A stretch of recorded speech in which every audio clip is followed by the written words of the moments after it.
Up to Megan Woods. Thank you, Mr Speaker. Mr Speaker, I think that the previous speaker who spoke said probably the end of his speech summed up where Labor actually agrees with him, that this bill is very much part of National's education agenda. And I'll talk more on that as I go through this speech. But I do want to, before I get on to that, acknowledge the work of the Select Committee. I want to acknowledge the work of the Chair of the Select Committee, Dr Cam Calder, who went through this bill. But I also want to reiterate what my colleague Grant Robertson said, that it was a deeply disappointing process for us, that the submitters who came to the committee and who put forward very strong arguments around aspects of this bill, that those words fell on deaf ears. So these were not ideas that the government members of the committee were willing to even countenance. And I think it is right in this third reading of the bill for us to say that it is a disappointment for us that we can't vote for this legislation, that there are elements in this bill that we would like to support.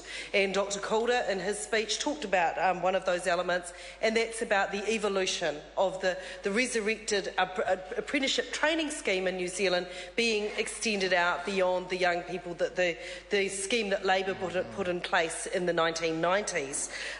Was there. So it is with a great deal of disappointment that we are voting against this, because I think it should be noted, Mr Speaker, that Labor has supported measures that this government has brought in that we genuinely believe are going to improve industry training in this country.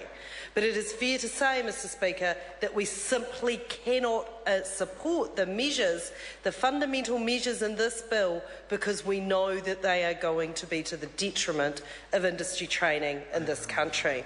And Mr Speaker, industry training for Labor is absolutely central to its vision for New Zealand in the 21st century. We know that in order for people to have higher paying jobs, we know that for people to get out of poverty cycles, that skills training and apprenticeships are vitally important. We know if we're going to lift ourselves beyond being a commodity producing nation, if we really are going to be the innovative country that people talk about, then we have to have a skilled workforce.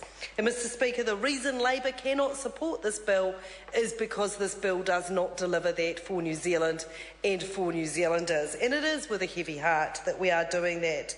Because, Mr Speaker, I think if we have a look at the history of Labor within apprenticeships, I mean, I think there's been a lot of myth-making attempted by government members on this bill about the great rescue job that they had to do around apprenticeship training in this country. But let's have a look at the facts of that history, Mr Speaker. And that's when Labor came back into power in 1999, it had to deal with an absolutely decimated apprenticeship training scheme in this country. It had to put back in place some form of way of making sure that our young people were getting the skills training that they needed. And that the scheme that they put in, my colleague Grant Robertson talked about this, was limited to young people. So we would like today to have voted for the scheme that extended that out, but we're not. And Mr Speaker, this is a scheme that did need some fixes. We acknowledge that and we voted for them. But for the myth-making of this government to stand there and say that they are the saviours of apprenticeship training in this country is actually just laughable. It absolutely belies the history of this country and what we lost out as a nation. But National are good at the big talk around apprenticeships and skills training. We saw it in 2011, post the Canterbury earthquakes. We had John Key talking the big game about the need for skills training in Christchurch and the fact that his government was going to back it. And Labor foreshadowed that even before John Key started talking about it. We knew, it wasn't rocket science, Mr Speaker. Buildings and houses were falling down. People were going to have to rebuild them. We lacked the skilled workforce to build those buildings and to rebuild the horizontal infrastructure. We needed to train our young people then and there. But did we take that opportunity, Mr Speaker? No, we did not. And Stephen Joyce can stand in this House today and talk about the success of his reboot scheme and his need to expand it. Well, Mr Joyce, you should have got onto it 2 years earlier. Not you, Mr Speaker. Mr Joyce should have got onto it 2 years earlier, because for 2 years the money allocated for the Skills for Canterbury training sat unspent. It sat unspent while Minister Joyce sat there and came to Select Committee and said he wasn't willing to frog march young New Zealanders into skills training. Well, perhaps some encouragement, perhaps some incentives, and perhaps some energy in terms of getting our young people into that skills training would have been preferable, because we saw none of this from the Minister.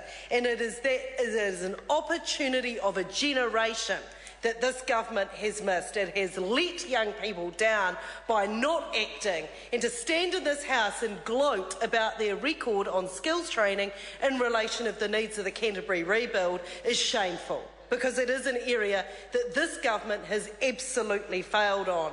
We came up with creative solutions around this. We said, let's look at innovative ways. Let's not just pay young people the dole. Let's actually make that as a payment to help employers take on more young people into apprenticeship training while we wait for the work stream to come on board. But did the government take any of this on? No, they didn't, Mr. Speaker. We could now have people 3.5 years into their training instead of us having to look overseas rather than employing New Zealanders. And this is sad. This is a policy that Labour knows would have worked and will still work. This is a policy that I have as a member's bill in my name, and one that I very much hope gets pulled before the general election, Mr. Speaker, because it is very much needed. Now, the chair of the Select Committee in his speech that he's just given us told us that changes were needed. We needed to have an industry training scheme that was well connected to industry and high employer buy-in.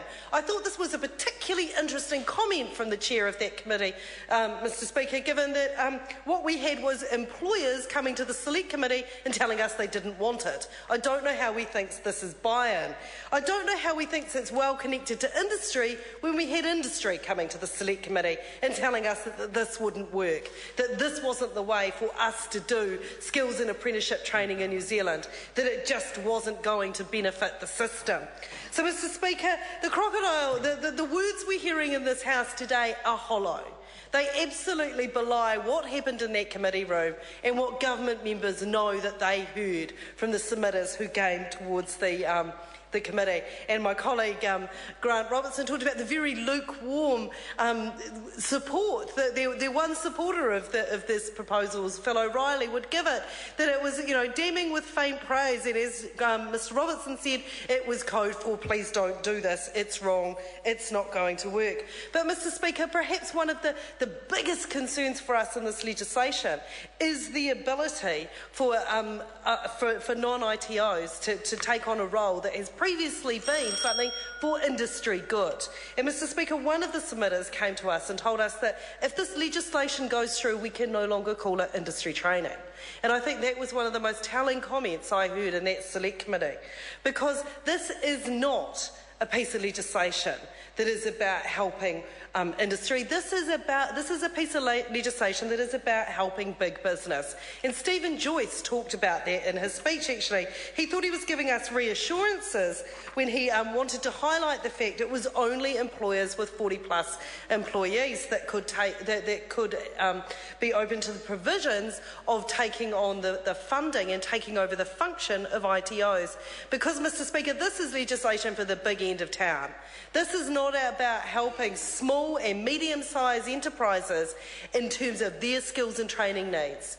And for us on this side of the House, for us in Labour, we know that if we are going to transform our economy, we need to be doing everything we can to back our small and medium-sized enterprises with the kind of skilled workforce that they're going to need for the 21st century. But no, what's happening under this legislation?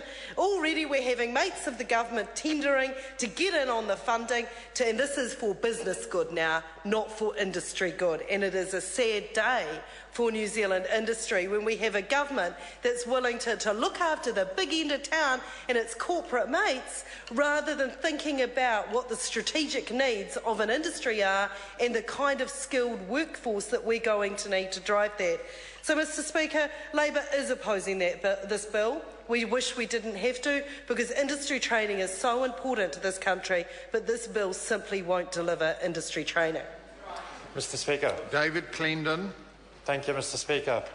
Casting back to January 2013, the Minister indicated the shape of what this legislation